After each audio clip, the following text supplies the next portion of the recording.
Seule l'intégration d'une culture géopolitique peut entraîner dans la durée l'adhésion de la nation à son système de défense, outil puissant de construction du contrat social, peut construire et renforcer les capacités de résilience des populations. Ça a déjà été évoqué. Voilà. Enfin, rassurez-vous, je rappellerai quelques étapes de la démarche de rapprochement entre l'enseignement et la défense. Ça a déjà été un peu évoqué.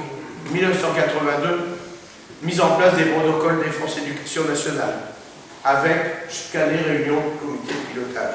1985, vous l'avez dit aussi, monsieur le maire, mise en place des trinômes académiques.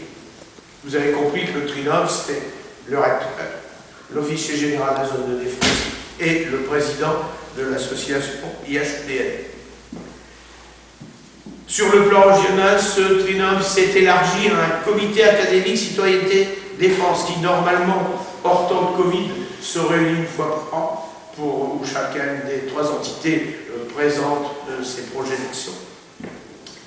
C'est dans ce cadre que s'est construit mon parcours jusqu'à l'IHDN.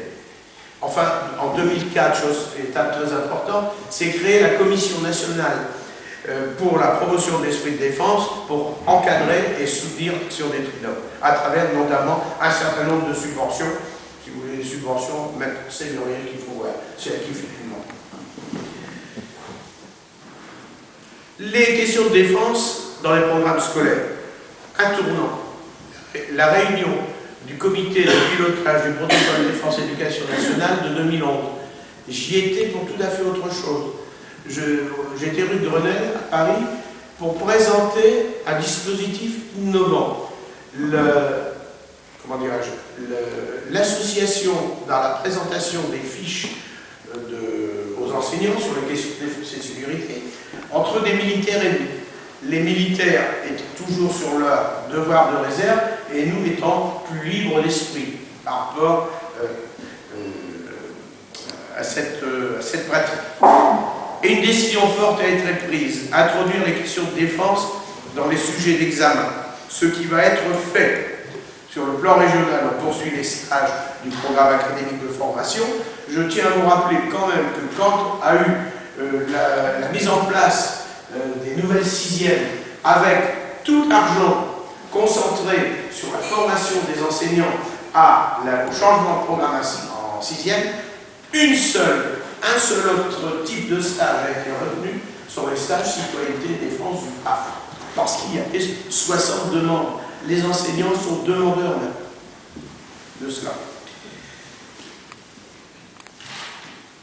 En 2019, ça a été pris. Désormais, les programmes intègrent parfaitement le mot géopolitique. Ce n'est plus histoire-géographie, c'est histoire-géographie et géopolitique. Et il sera intéressant d'ailleurs qu'on analyse, ça pourrait faire l'objet d'un travail, les programmes et voir comment nous, ce qu'on peut apporter, c'est d'ailleurs ce que nous faisons.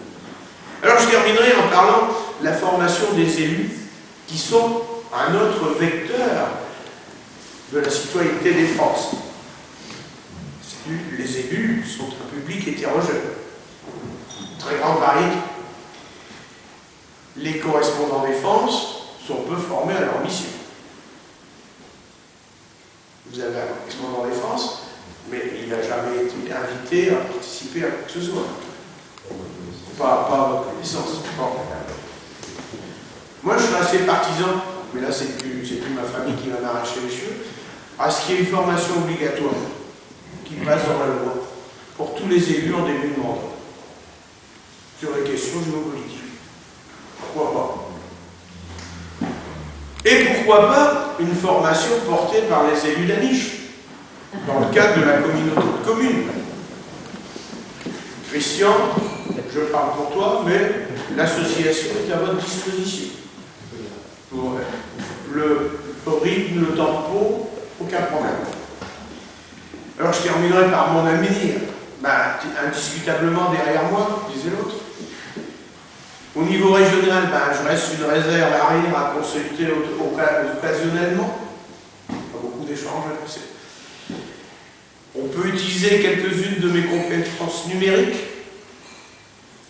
On m'invite même à quelques travaux de réflexion géopolitique. Muriel m'a dit, le sujet national est trop vaste, il faut que partagés en des sous-sujets pour différents lycées qui vont participer.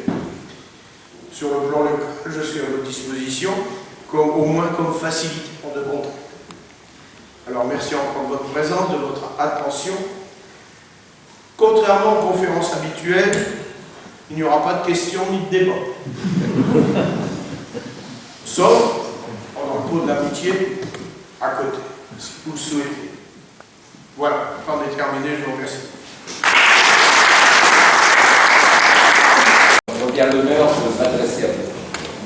Parce que l'un et l'autre l'ont évoqué, rien n'aurait été possible sans vous. Donc aujourd'hui, c'est Bernard qui a l'honneur, qui est connu du rectorat de ceci, de cela, qui a une médaille, mais on sait bien, et c'est vraiment ma conviction. Comme Bernard l'a dit tout à l'heure, donc une longue carrière de réserviste, hein, il est arrivé de remettre des médailles à des camarades plus jeunes, et en allant chercher leur dossier militaire et de refaire un peu l'historique de la chose, je me suis rendu compte qu'il avait passé au moins 6 ans sous les travaux, uniquement en période de réserve. Je n'ai pas fait le cours pour moi-même, mais ça serait au moins la même. Ça veut dire que moi j'ai été attiré par l'IHEDN grâce à Armand, ici présent. Il m'a tendu la main à un moment donné. Armand, on se connaît de longue date. J'étais sous-lieutenant à l'époque, vous voyez, je n'ose pas mettre les années. Et cette partie d'activité de réserve m'a permis de connaître, un peu comme à l'IHEDN, des mondes très différents. Et des mondes qui ne se connaissent pas, je ne vais pas dire qu'ils s'ignorent, mais qui ont des référentiels très différents. Et chacun vit dans sa bulle. Et c'est un des problèmes de la société française et un des problèmes de notre cohésion nationale.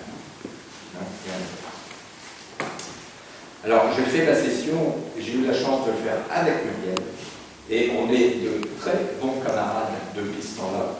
Et j'ai vraiment aujourd'hui le plaisir, le plaisir de marcher dans les pas des précédents présidents. Donc Armand, je vais reprendre plus ou moins dans l'ordre, Armand, Bernard, Jean-Pierre, qui était un très bon camarade personnel, et Éric D'accord.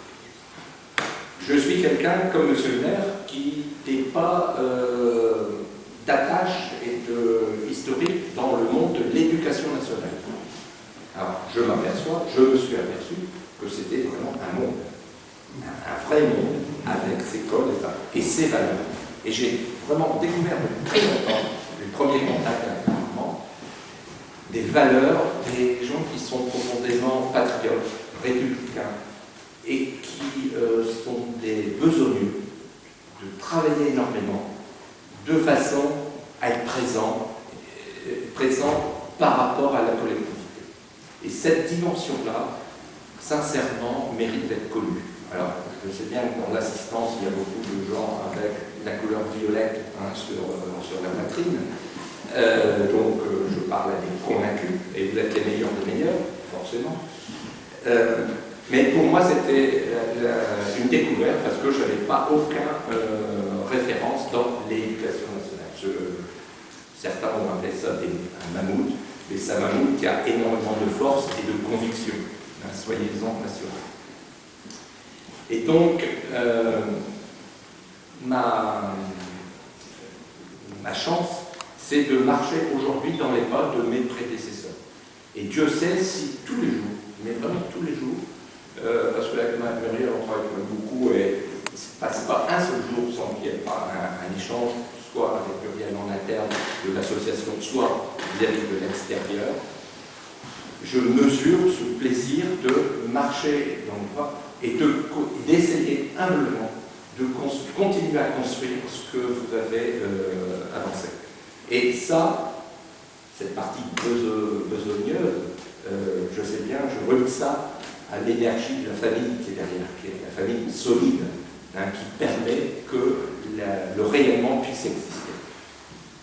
Alors simplement pour faire court, aujourd'hui les ateliers défense dont tu as fait référence les ateliers défense ont commencé à baver. Pour ceux qui connaissent un peu l'Assemblée, vous irez chercher et à la carte aussi. Oui. Bon, voilà. Alors, c'est une idée géniale. Dans un premier temps extérieur. Depuis que j'ai pris la présidence au mois de février de cette année, j'ai signé au moins une dizaine de conventions, donc ça marche, ça bouge, et j'en ai encore 4 ou 5 à signer au mois de décembre et janvier qui viennent. Et on a plein de contacts pour commencer. Donc vous voyez, ça veut dire que ça correspond à un besoin. Hein, et les gens viennent à nous pour bâtir des ateliers de défense. On ne va pas au forceps.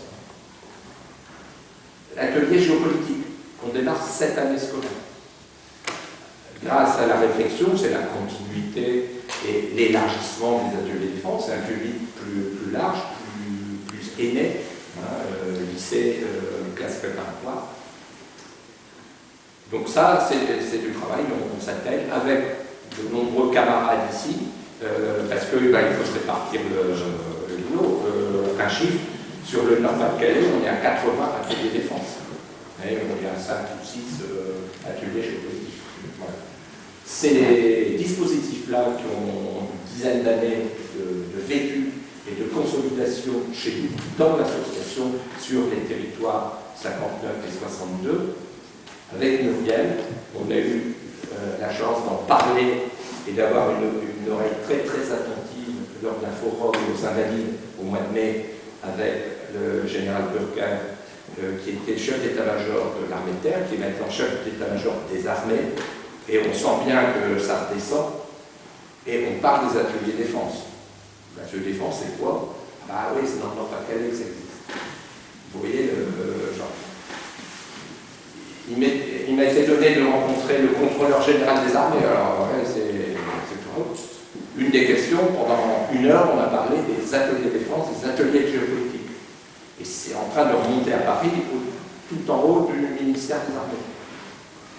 DPMA, Direction du patrimoine, de la mémoire et des archives, qui distribue un peu de subventions. C'est là où il y a un trium académique national, le concept est porté à ce niveau-là. On nous pose la question. Vous voyez, ici, c'est ce mec-ci. Dernier point, la direction du service national et de la jeunesse, ils ont rajouté jeunesse récemment, donc c'est anciennement service national, donc recrutement pour les élus, donc là on est tout à fait dans le contact avec les municipalités. Le directeur actuel, qui est un général de corps d'armée, est venu à Lille il y a 10 jours.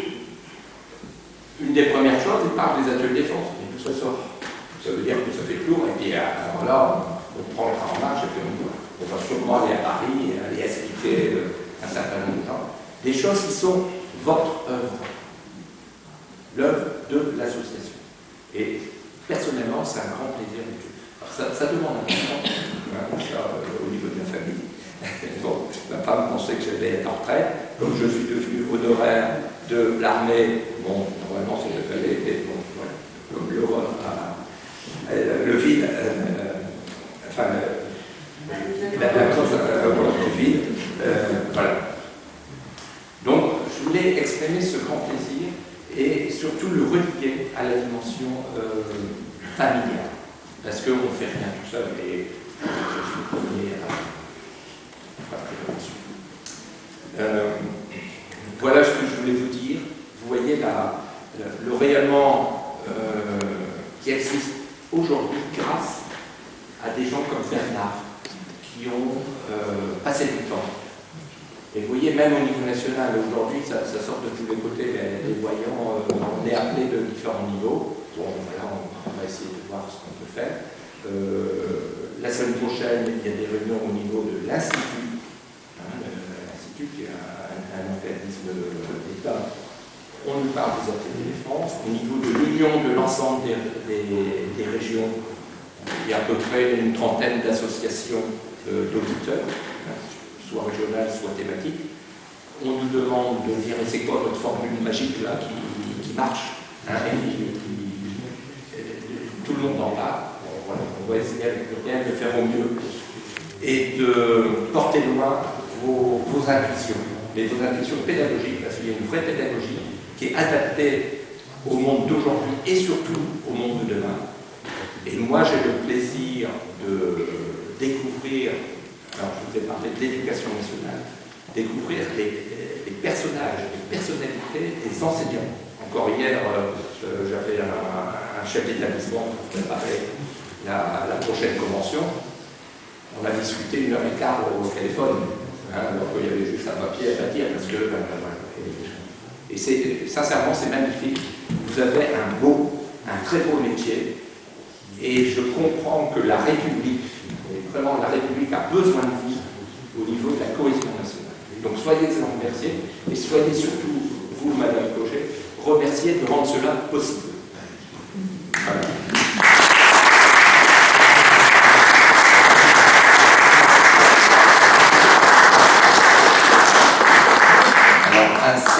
Un humble bouquet par rapport à la grandeur de ce que vous avez rendu possible.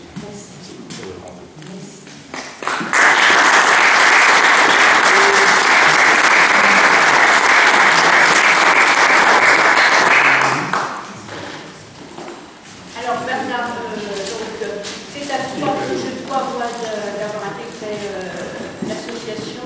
Stage origine, stage.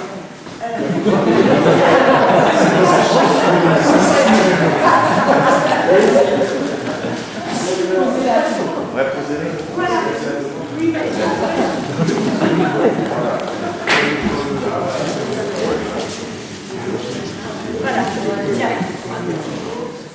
Merci.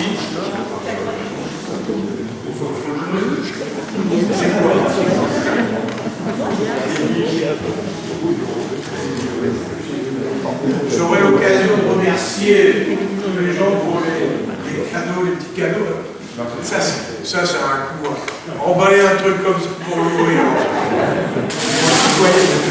Ils croyaient prendre ma retraite. En fait, je demandais de grands écrans d'ordinateur pour... voilà, ça